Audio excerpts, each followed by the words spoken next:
Boycott China. काय खरंच चीनी वस्तूंवर बहिष्कार टाकणं सहज शक्य आहे काय? आज भारत चीन सीमेवर तणाव खूपच वाढला आहे. आपले बरेच सैनिक शहीद झालेत. देशात युद्धजन्य परिस्थिती निर्माण झाली आहे आणि यामुळेच मित्रांनो चीनी वस्तूंवर बहिष्कार घाला असा ट्रेंड सोशल मीडियावर व्हायरल होत आहे.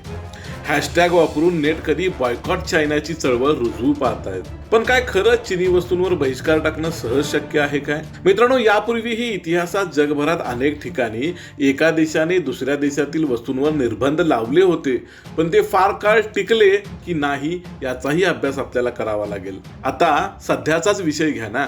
कोरोनाच्या या महामारीने अमेरिका एवढी त्रस्त आहे की त्यांनी चीनी कंपन्यांना अमेरिकन कंपन्यांमध्ये डायरेक्ट गुंतवणूक करण्यास बंदी घातली.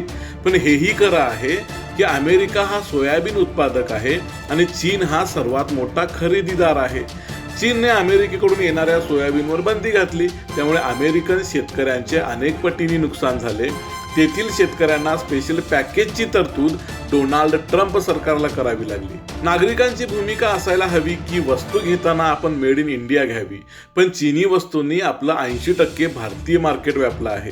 प्लास्टिकच्या सर्व वस्तू, इलेक्ट्रॉनिक्स, इलेक्ट्रिकल उपकरणे, बरीच औषधे आपण चीनकडून आयात करतो. तुम्ही ज्या मोबाईलवरून चीनी मालाच्या बहिष्काराचे आवाहन करत आहात त्याचे निम्म्यापेक्षा जास्त स्पेअर पार्ट चीनी बनावटीचे आहेत किंवा तो संपूर्ण फोनच चीनी बनावटीचा आहे.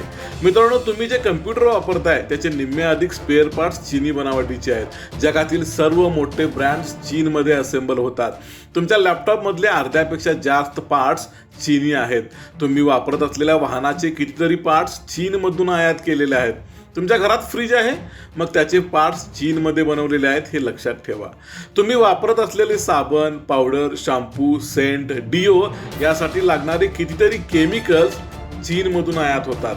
तुमच्या घरात असणाऱ्या प्लास्टिक वस्तूंपैकी कितीतरी वस्तू चीनमधून आयात केलेल्या आहेत किंवा त्याचा कच्चा माल चीनमधून आणलेला आहे. तुम्ही बाहेर एखाद्या शोरूम मधून फर्निचर विकत घेतलंय, मग ते सुद्धा चीनमधून आयात केलं असण्याची 100% शक्यता आहे. तुमच्या घरात सोलर वॉटर हीटर आहे का? मग तो एकतर पूर्णपणे चीनमधून आयात केलेला आहे किंवा किमान त्याच्या ट्यूब तरी चीनी बनावटीच्या आहेत. तुम्ही जी सौंदर्य प्रसाधने वापरता ती सुद्धा बरीचशी चीनमधून आणलेली आहेत.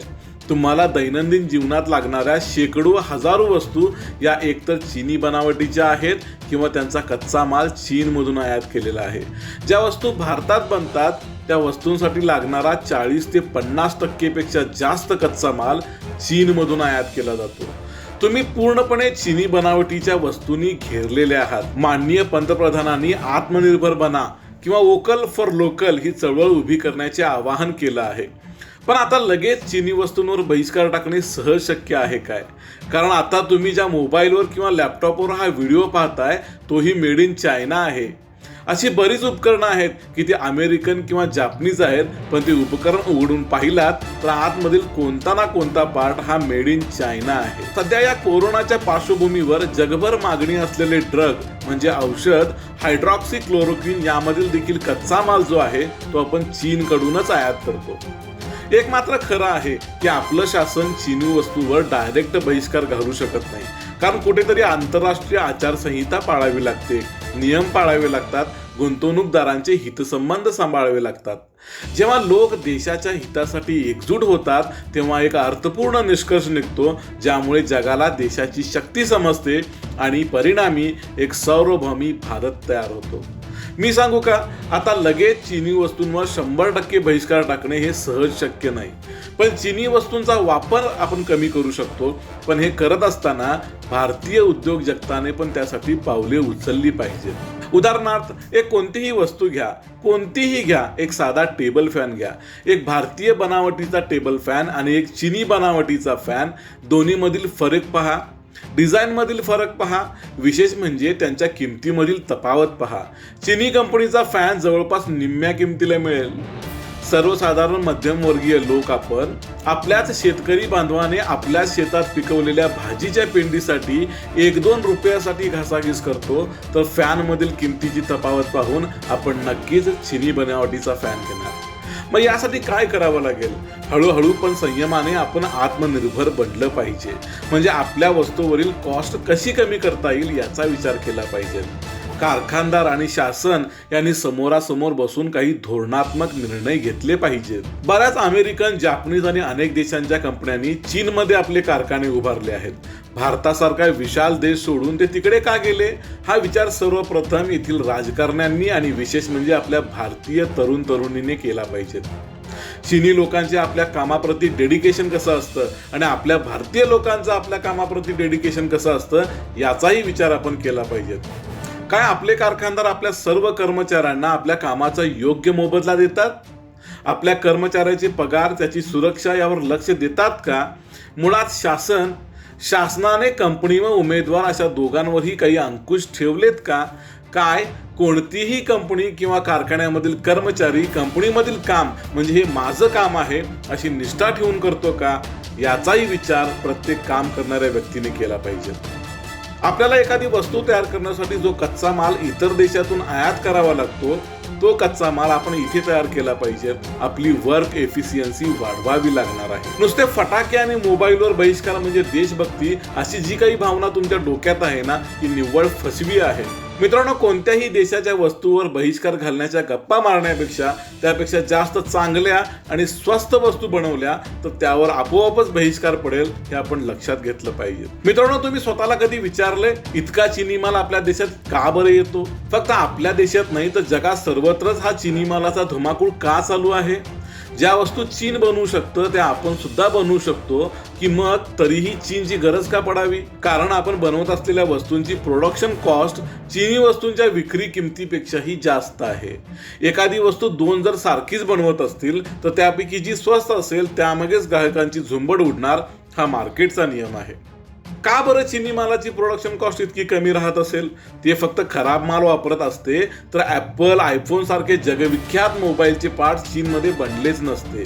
चीनची एक खासियत आहे मित्रांनो, तुम्हाला काय हवंय ते सांगा, आम्ही देऊ. ते नाही कशालाच म्हणत नाहीत. कोई भी धंदा छोटा या बडा नहीं होता और धंदे से बडा कोई धर्म नहीं होता हे वाक्य सर्वार्थाने चीनलाच लागू पडतं. तुम्हाला क्वालिटी पाहिजे मिळेल, तुम्हाला स्वस्त पाहिजे ते सुद्धा मिळेल. अगदी हुबेहूब आयफोन सारखे मोबाईल तिथे 2000 सुद्धा मिळतात आणि खऱ्या आयफोनचे पार्ट सुद्धा चीनमध्येच बनतात. म्हणजेच मेड इन चायना हे काही आपल्याला वाटतं तसं बकवास नक्कीच नाही. चीनी उत्पादन हे आज जगात सर्वोत्तम पातळीवर आहे. जगातील सर्वोत्तम आणि मोठ्या कंपन्यांच्या रांगेत चीनमधील कितीतरी कंपन्या आहेत. कोणत्याही उद्योजकाला हेवा वाटावा अशी चीनची इंडस्ट्री आहे आणि कोणत्याही उद्योजकाने शिकावं अशी ही इंडस्ट्री आहे. चीन आज जगातील सर्व वस्तू बनवू शकतं, ते आपल्यापेक्षा कितीतरी पटीने स्वस्त देऊ शकतं. ते फक्त आपल्याच देशात नाही तर जगात सर्वत्र किमतीच्या जोरावर धुमाकूळ घालत आहेत. कशामुळं? या प्रश्नाचं उत्तर शोधा. चीनला मागे टाकण्याचं उत्तर तुम्हाला सापडेल. चीनचा मुख्य भर आहे तो वस्तू स्वस्त देण्यावर. यासाठी ते भयंकर कॉस्ट कटिंग करतात. अगदी त्यांच्या कंपन्या टी ब्रेकच्या 15 मिनिटात सुद्धा पूर्णपणे शटडाऊन केलेल्या असतात. कामगार पूर्ण क्षमतेने काम करतात किंवा त्यांच्याकडून करवून घेतलं जातं, पण कामगारांकडून जास्तीत जास्त आउटपुट मिळेल यासाठी कंपन्या देखील प्रयत्नशील असतात. कामगारांवर होणारा खर्च हा सर्वात जास्त असतो, त्यामुळे या खर्चावर नियंत्रण आवश्यक असते. म्हणूनच कामगारांकडून जास्तीत जास्त काम करून घेणे हे प्रत्येक कंपनीचे पहिले लक्ष असतं. अगदी काम चालू असताना कामगार कोणाशी गप्पा मारत नाहीत की थोडा सुद्धा टाइमपास करत नाहीत. सरकार निर्यातीवर भरपूर सवलत देतं. निर्यातीसाठी मोठ्या सुविधा उपलब्ध असतात. एक कंपनी एकाच वस्तूचे उत्पादन करण्यावर भर देते, पण ते खूप मोठ्या प्रमाणावर असते. यालाच मास प्रोडक्शन म्हणतात. तसेच खर्चावर खूप कात्री लावली जाते. पगार, इतर खर्च, इलेक्ट्रिसिटी, भाडे यासारखे खर्च आहेत. या खर्चांवर भरपूर नियंत्रण असतं. अनावश्यक पैसे कुठेही खर्च होणार नाहीत यासाठी चीनी कंपन्या कायम प्रयत्नशील असतात. कॉस्ट कटिंग करताना अगदी 0.001% सुद्धा विचार केला जातो. मशिनरींवर दररोज नवनवीन संशोधन होत असतं, ज्यामुळे उत्पादनाचा वेग वाढवता येईल. या मोठमोठ्या इंडस्ट्रीजच्या खालोखाल लघुउद्योगांचे मोठं जाळं विणलं आहे, ज्यामुळे मोठ्या कंपन्यांना कच्चा माल स्थानिक पातळीवरच मिळतो.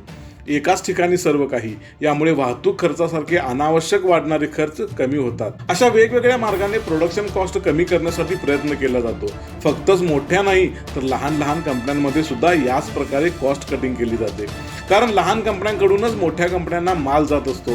लहान कंपन्यांची प्रोडक्शन कॉस्ट कमी म्हणजे मोठ्या कंपन्यांना सुद्धा कमी खर्चात उत्पादन घेणं शक्य असतं. त्यामुळे कॉस्ट कटिंग ही ग्राउंड लेवलच्या कंपन्यांपासूनच सुरू होते. प्रत्येकामधून अर्धा पाव टक्का खर्च वाचला तरी एकूण उत्पादन खर्चावर खूप मोठा फरक पडतो आणि हाच फरक त्यांना आंतरराष्ट्रीय बाजारात धुमाकूळ घालण्यासाठी सहाय्यभूत ठरतो. जे काही कराल ते मोठ्या प्रमाणावर आणि वेगाने करा. कमी वेळात कमी खर्चात जास्तीत जास्त उत्पादन हाच चिनी कंपन्यांच्या यशाचा गाभा आहे. आता आपल्याकडे काय परिस्थिती आहे? सकाळी 8ची शिफ्ट असेल तर कामगार बरोबर 8 वाजता कंपनीत येणार. मग त्यानंतर एंट्री करणे, हात धुणे, पाणी पिणे या सारख्या क्षुल्लक कामांसाठी वेळ वाया घालून 8:15ला तो कामावर जाणार. यानंतर दिवसभरात पाणी पिणे, बाथरूमला जाणे यासारख्या कारणाखाली 1 तास वाया घालतो. यात गप्पा वेगळ्या. दुपारी 4ला सुट्टी असेल तर 15 मिनिटं आधीपासूनच कामात टंगळमंगळ सुरू झालेली असते. या सगळ्या कौशल्यामुळे कामगारांकडून दिवसातले 2 तास वायाच गेलेले असतात. म्हणजे उत्पादन खर्चावर परिणाम करणारा सगळ्यात मोठा भागच आपलं काम चोख बजावत नाहीये. कामगार वर्गाकडून काम करताना कंपनीशी कोणतीही अटॅचमेंट नसते. फक्त पर्याय नाही म्हणून काम करायचे अशा मानसिकतेमध्ये असताना 100% काम होऊच शकत नाही. बरं, यात एखाद्याला हटकावा तर लगेच गोंधळ सुरू होतो. स्थानिक लेबर कॉन्ट्रॅक्टरकडून होणारा त्रास विचारायलाच नको. सर्व प्रकारच्या सरकारी अधिकाऱ्यांना भेटीच्या स्वरूपात वेळोवेळी बरेच द्यावं लागतं. स्थानिक राजकीय लोकांना प्रत्येक महिन्याला काहीतरी द्यावं लागतं. एखादी कंपनी सुरू व्हायला लागली की लगेच कॉन्ट्रॅक्टर, बिल्डर, सिमेंट, खडी, लोखंड सप्लायर यांचे माफियांच्या आवेशात काम देण्यासाठी धमकीवजा संपर्क सुरू होतात. यांना काम न दिल्यास कंपनी सुरूच होऊ शकत नाही. उद्योजकांना सुद्धा प्रोडक्शन कॉस्ट कटिंगचे पुरेपूर ज्ञान नाही. छोट्या छोट्या खर्चाकडे कानाडोळा करण्याची सवय लागलेली आहे. एखादी कंपनी सुरू होण्याआधी आणि सुरू झाल्यानंतर कित्येकांना वेळोवेळी खंडणी द्यावी लागते. लहान लहान उद्योजकांना व्यवसायाचे योग्य प्रशिक्षण नाही, सरकारकडून सवलती नाहीत, योग्य मार्गदर्शन नाही, कच्च्या मालाचे आणि मोठ्या कंपन्यांचे योग्य नियोजन नाही. अशा वेळी उत्पादन खर्च वाढणारच वाढणार. चिनी मालावर बहिष्काराचे मेसेज पाठवून तुम्ही चीनचं काहीच वाकडं करू शकत नाही. यासाठी आपल्या कंपन्या चिनी कंपन्यांपेक्षा जास्त सक्षम कराव्या लागतील. ते करण्यासाठी प्रत्यक्ष काम करावे लागेल. कामात 100% ऊर्जा द्यावी लागेल, ज्याची अजून तरी आपल्याला सवय लागलेली नाहीये. तुम्ही चीनसारख्या देशावर बहिष्कार टाकू शकत नाही, कारण बहिष्कार टाकायचा म्हटलं तर तुम्हाला तुमच्या जवळच्या 80% वस्तूंचा त्याग करावा लागेल. जेव्हापासून भारतात बायकॉट चायना मुवमेंट सुरू झाली तर बायकॉट चायना असे लिहिलेल्या टोप्या बाजारात विक्रीस आलेल्या आहेत आणि तेही मेड इन चायना आहेत. चीनची घोडदौड थांबवण्याचा एकच पर्याय आहे, तो म्हणजे आपल्या देशाला उत्पादन क्षेत्रात आणि एकूणच सर्व क्षेत्रात चीनच्या 2 पावले पुढे नेणे. यासाठी फक्त सरकारवर अवलंबून राहून काहीच होत नाही. प्रत्येकालाच प्रयत्न करावे लागतील. सरकार फक्त योजना आणू शकतं. शेवटी काम तर आपल्यालाच करायचं आहे आणि हे काम कोणतंही असू शकेल. तुम्ही जे काम करता ते पूर्ण क्षमतेने करा. प्रत्येकाचा थोडा थोडा हातभार एकूणच प्रगतीला कारणीभूत ठरत असतो.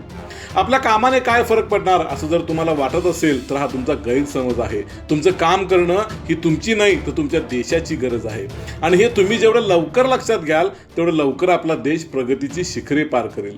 तोपर्यंत आपलं व्हर्च्युअल देशप्रेम अजून उफाळू द्या. मित्रांनो, आपल्याकडे देशभक्ती फक्त 15 ऑगस्ट आणि 26 जानेवारीला जागृत होते. 15 ऑगस्ट रोजी आपल्याला स्वातंत्र्य मिळालं. ती स्वातंत्र्याची लढाई होती. परकीय सत्तेतून सुटका मिळवण्यासाठीची ती लढाई होती. पण आता आपल्याला लढावी लागणार आहे ती स्वयंपूर्ण बनण्याची लढाई आणि ती रोज लढावी लागणार आहे. उठताना, झोपताना, काम करताना, व्यापार व्यवसाय करताना प्रत्येक ठिकाणी आपल्याला स्वयंपूर्ण बनण्याची लढाई लढावी लागणार आहे. आत्मनिर्भर बनण्याची लढावी लागणार आहे. धन्यवाद. महत्त्वपूर्ण माहिती, नोकरी, रोजगार आणि मोटिवेशनल व्हिडिओसाठी आमचे चॅनल जरूर सबस्क्राईब करा.